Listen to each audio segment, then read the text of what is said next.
आदाब नाजरीन, मैं हूं सैयद अहमद जिलानी। दोपहर में बड़ी खबर आपको दे दें कि श्रीलंका में जो सिलसिलेवार धमाके हुए हैं उसमें मरने वालों की तादाद में इजाफा हो रहा है। आपको बता दें कि 290 हो गई है अभी तक की तादाद हलाक शुदगान की। जी हां, और उनमें 6 हिंदुस्तानी भी शामिल हैं। तकरीबन 500 जख्मियों का इलाज मुख्तलिफ अस्पतालों में भी चल रहा है। कुछ की हालत नाजुक बताई जाती है। इस बीच धरपकड़ का सिलसिला भी जारी है। अब तक 24 अफराद को गिरफ्तार कर लिया गया है। वहीं कोलंबो एयरपोर्ट पर भी बम मिला है जिसे नाकारा बना दिया गया है। पेश है तफसीलात।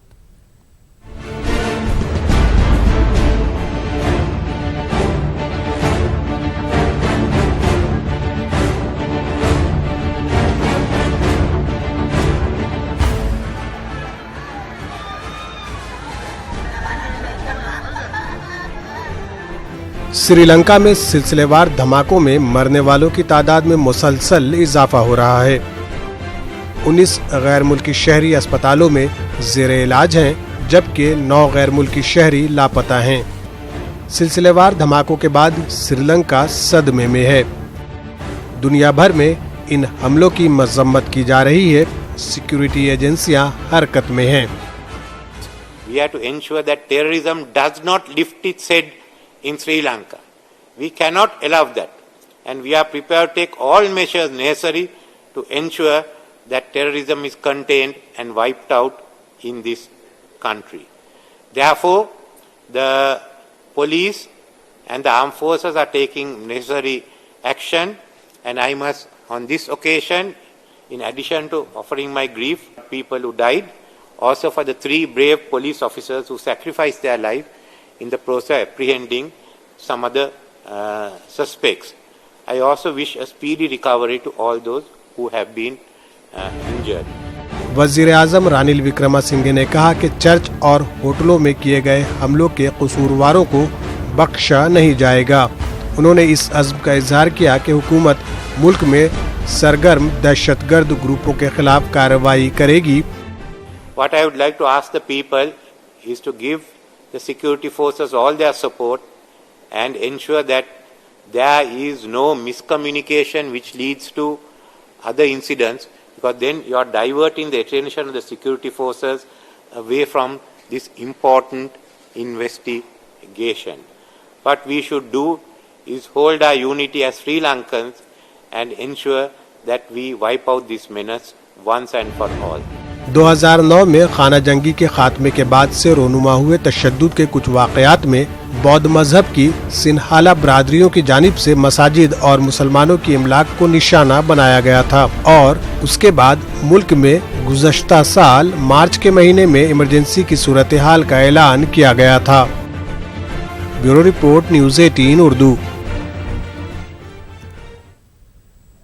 और इस पूरे मामले पर माहिर जानकार शंकर आनंद, जो कि एजेंसीज के काम से वाकिफ है और इस तरह के जराइम पर काफी गहरी नजर भी रखते हैं। शंकर आनंद, जिस तरह से इतना बड़ा धमाका श्रीलंका में लगातार होटल्स में और चर्च में इस तरह के धमाके हैं पूरे श्रीलंका में, हालांकि अमन का देश श्रीलंका को कहा जाता है, ऐसा कभी नहीं हुआ था। आपसी झगड़े, आपसी फसाद वहां पर होते रहे हैं, लेकिन इन धमाकों को दुनिया किस नजर से देख रही है? क्या इसके पीछे की साजिश आपको नजर आती है?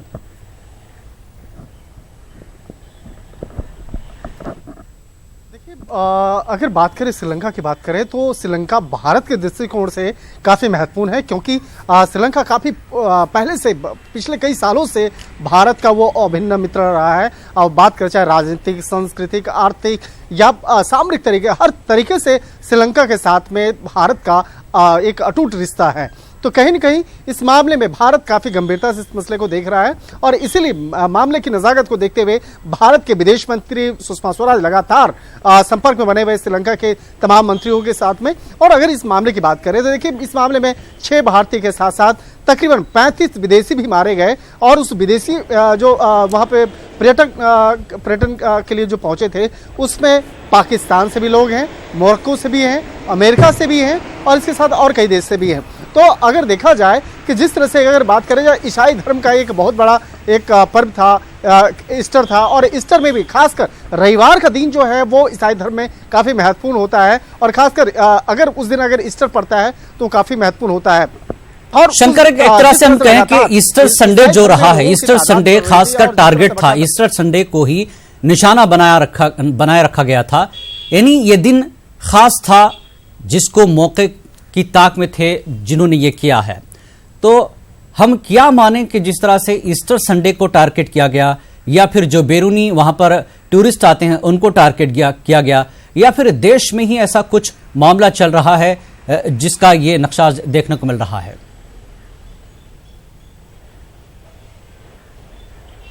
देखिए, श्रीलंका जो है पिछले कई सालों से जलता रहा है और वो पहले जलता रहा लिट्टे के चक्कर में। लिट्टे का जो उग्रवाद था बकायदा वहाँ पर जिस तरह से बकायदा वहाँ फल फूल रहा और वहाँ के अमन चैन जो है उस पर उसका असर पड़ता रहा। और उसके बाद जिस तरह से बकायदा फिर से एक आतंकवाद जो है जिस तरह से वहाँ पे पनपने की कोशिश कर रही है, निश्चित तौर पे ये काफ़ी गंभीर मसला है।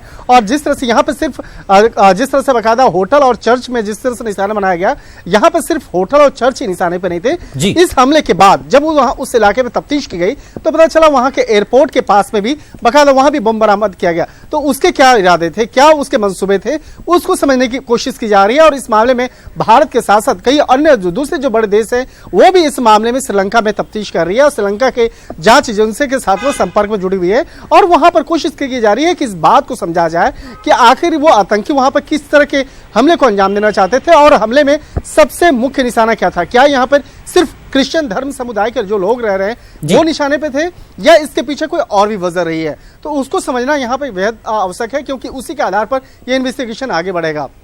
और जिस तरह से बात की जाए तो कई देशों के वहां पे लोग पहुंचे। तो हो सकता है एक वजह ये भी हो कि जैसे दूसरे देश के लोग जो इस्लामिक देश हैं वहां के लोग जिस तरह से बकायदा ईसाई धर्म अपना रहे हैं, तो हो सकता है कि वजह ये भी रही हो कि यहाँ पर इसलिए वहाँ पे अटैक किया गया हो। हालांकि अगर पूरे बात की जाए यहाँ पर श्रीलंका की बात की जाए तो वहाँ पे ईसाई धर्म के साथ साथ बौद्ध धर्म के मानने वाले काफी लोग हैं, इसलिए वहाँ पर बौद्ध की धरती कहते हैं, वहाँ पे शांति सुकून में रहना ज्यादा पसंद करते हैं।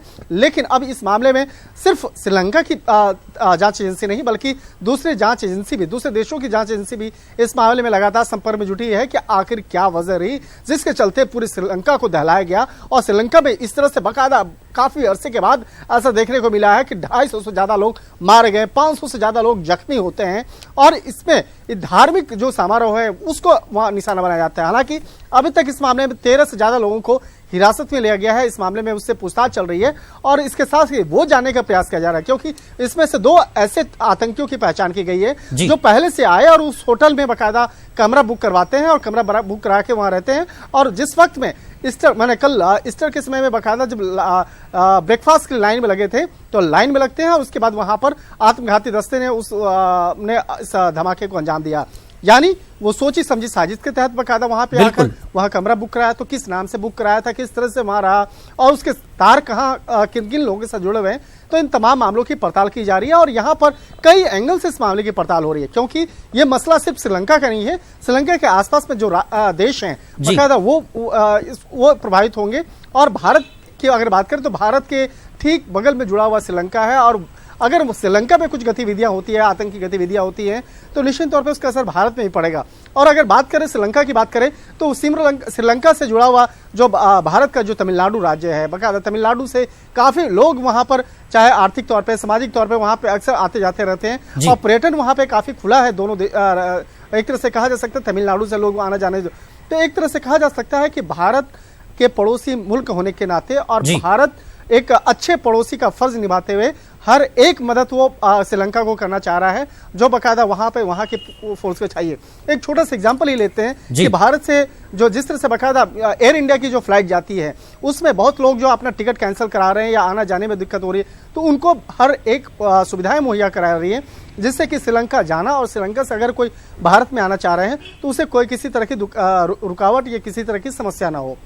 जी शंकर, एक चीज और जानना चाहेंगे, जिस तरह से आपने कहा कि सुसाइड बॉम्बिंग भी यहां पर हुई है, कल जिस तरह से श्रीलंकन पुलिस ने कहा कि जिस तरह से वो उन्हें पता चला कि यहां पर आतंकवादी हैं, घर में वो दाखिल हुए, लेकिन एक सुसाइड बॉम्बर ने अपने आप को उड़ा दिया जैसे ही वो अंदर पहुंचे, जिसमें 3 से 4 पुलिस एहलकार जो हैं श्रीलंका के वो भी जो है इसमें मारे गए हैं। तो सुसाइड बॉम्बिंग का भी एक बड़ा प्लान था, वक्त रहते इनको कंट्रोल कर लिया गया। तो जिस तरह की सुसाइड बॉम्बिंग है, जिस तरह का प्लान है, जिस तरह की तरीक़ेकार है, कितना मिलता जुलता है अगर हम पिछले कुछ दिनों में जिन मुल्कों में धमाके हुए हैं, या जिस तरह का ये जो तरीक़ेकार है सुसाइड बॉम्बिंग का, क्या दर्शाता है ये चीज, किस तरफ इशारे करते हैं इसके? आपके अपने एक्सपीरियंस के हिसाब से देखें आप तो।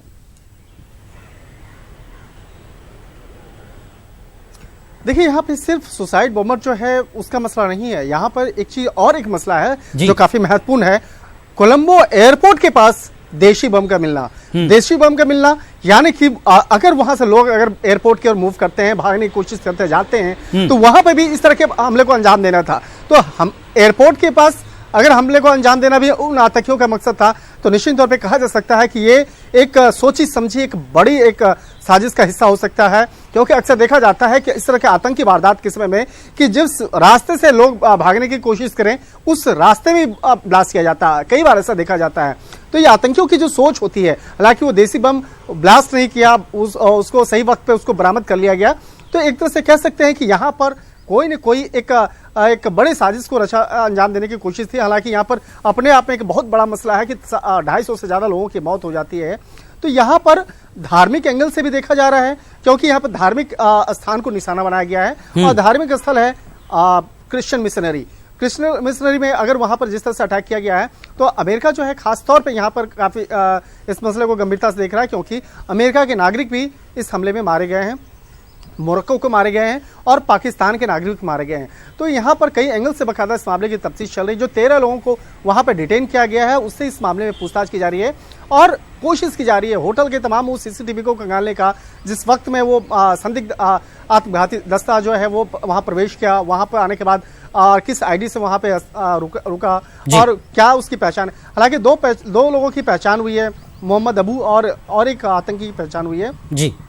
और इस मामले में आगे की तफ्तीश जारी है और निश्चित तौर पे इस मामले में हर एक एंगल से जो विदेशी जांच एजेंसियां हैं वो भी मदद कर रही है। शंकर, जिस तरह से विस्फोट हुए हैं, जिस तरह से धमाके हुए हैं, जिस तरह से सुसाइड बॉम्बर वहां पर अपने आप को उड़ाया है, इब्तिदाई तौर पर क्या कुछ इशारे मिले हैं, क्या कुछ सुराग मिला है? श्रीलंका पुलिस की तरफ से कुछ बताया गया है कि इस तरह के एक्सप्लोजन यहां पर पाए गए हैं, तो हम उसको एक जोड़ सकते हैं कि किस तरह के धमाके अक्सर ममालिक में जब होते हैं तो वो क्या जुड़ सकते हैं एक दूसरे से तार?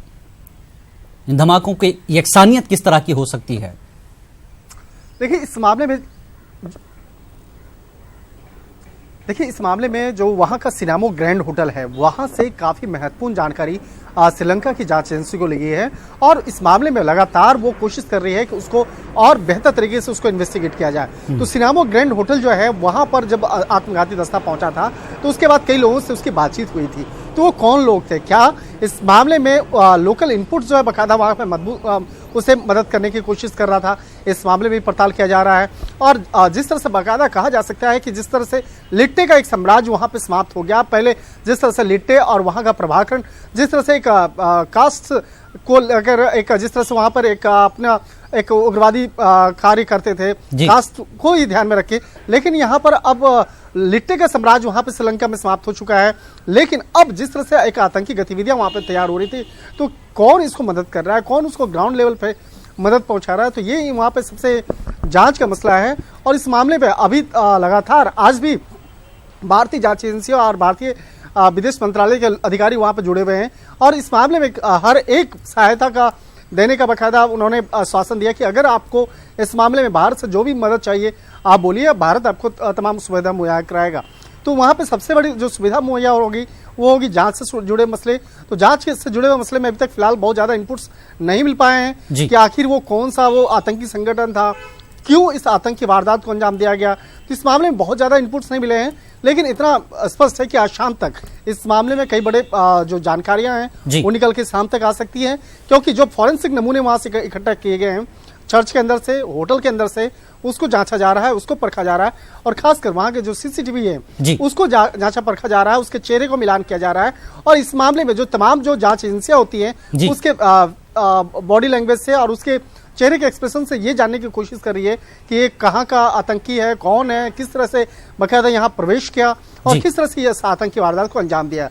तो कई जांच के जो पहलू हैं उसको जांचा जा रहा है, परखा जा रहा है और शाम तक इस मामले में कई महत्वपूर्ण जानकारी मिल सकती है। जी शंकर, अगर हम भारत की बात करें, जैसा कि आपने कहा कि पड़ोसी मुल्क है हमारा श्रीलंका, तो ऐसे में भारत की तरफ से भी बताया गया कि हम हर तरह की मदद के लिए तैयार हैं, लेकिन भारत पर इन हमलों का या इस तरह की जो गतिविधियां हैं इसका कितना असर भारत पर दिखाई देता है और भारत को भी इस हमले के बाद, इस आतंकवादी गतिविधि के बाद अलर्ट कर दिया गया है एक तरह से, खासकर अगर हम सरहदों की बात करें?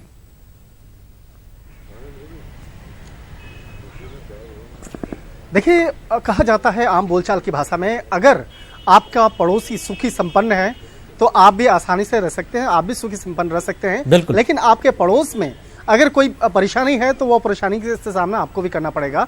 और श्रीलंका हमारा एक ऐसा ही अटूट मित्र राष्ट्र है जहां की हर एक जो एंगल है, चाहे वहां पे सामाजिक तौर पे, सामरिक तौर पे, क्योंकि वो समुद्र से घिरा हुआ चारों साइड से एक प्रदेश है, वो एक राष्ट्र है और भारत से जुड़ा हुआ उसका एक अंग है।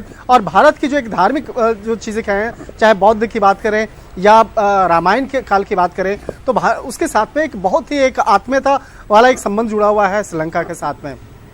क्योंकि जिस तरह से श्रीलंका की बात करें, तो श्रीलंका में अगर बात करें तो इस मामले में जिस तरह से वहाँ आतंकी वारदात हुआ, तो इस मामले को जांचा परखा जा रहा है कि सिर्फ यहाँ पर धार्मिक उन्माद के चलते ये इस ब्लास्ट को अंजाम दिया गया है या कुछ और मसला है। और जिस तरह से मैं अभी बात कर रहा था कि एयरपोर्ट के पास जो पाइप बम मिला है, पाइप बम तकरीबन 6 किलोमीटर के दायरे में उस बम के में फैला हुआ था, तो वो अनुमान लगाया जा रहा है कि अगर कहीं पे पाइप बम लगाया जा रहा है और वो भी काफी किलोमीटर के फासले में बीच बीच में लगाया जा रहा है, तो ये समझा जा सकता है कि कितना बड़ा और एक हमला हो सकता था अगर वो पाइप बम में अगर ब्लास्ट होता। तो यहाँ से स्पष्ट है कि सिर्फ चर्च और जो होटल हैं वहाँ नहीं, बल्कि एयरपोर्ट के पास जो बम मिले हैं, जो वहाँ पे पाइप बम मिले हैं, वो बहुत बड़ा मसला है।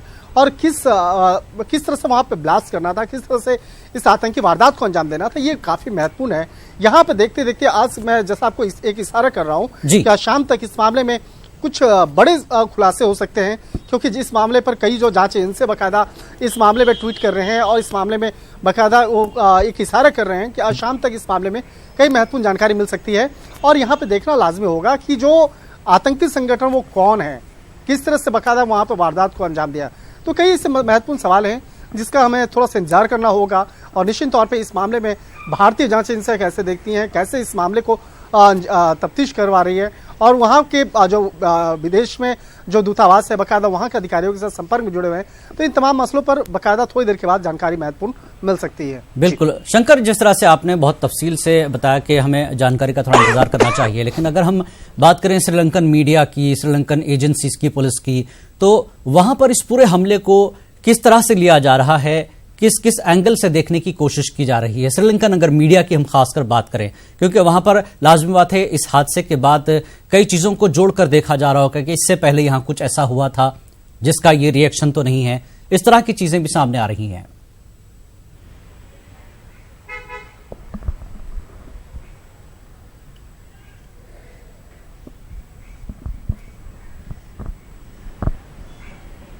हेलो, लगता है मेरा आवाज़ शंकर को नहीं पहुंच पा रहा है। काफ़ी देर से उन्होंने तफसीलात बताई है, जिस तरह से हमें कुछ वक्त के लिए इंतज़ार करना पड़ेगा कि किस तरह के धमाके हैं, कहां से इसके तार जुड़े हैं। इन धमाकों की यकसानियत साबिक़ में अगर कहीं मिलती है तो उस हिसाब से इन धमाकों को देखा जाएगा। तमाम ममालिक की एजेंसियां जिन्होंने इसमें कहा कि जिस तरह से सदर अमेरिका डोनाल्ड ट्रंप और वज़ीर-ए-आज़म नरेंद्र मोदी ने भी कहा, जेसिंडा आर्डर्न रूसी सदर व्लादिमीर पुतिन, इसके अलावा बरतानिया, जर्मनी, तुर्की और बांग्लादेश की सरकारों ने भी कहा कि हम श्रीलंका के साथ हैं। ऐसे मौके पर तकरीबन एजेंसियां इस पूरे धमाके पर नजर बनाए हुए हैं। और शंकर आनंद ने जिस तरह से कहा कि शाम तक हमें इंतजार करना पड़ेगा, कुछ न कुछ तहकीक के बाद इस बात सामने आएगी कि ये किसने किया, कहां से इसके तार जुड़े हैं। वक्त एक ब्रेक का, ब्रेक के बाद फिर हाजिर होंगे।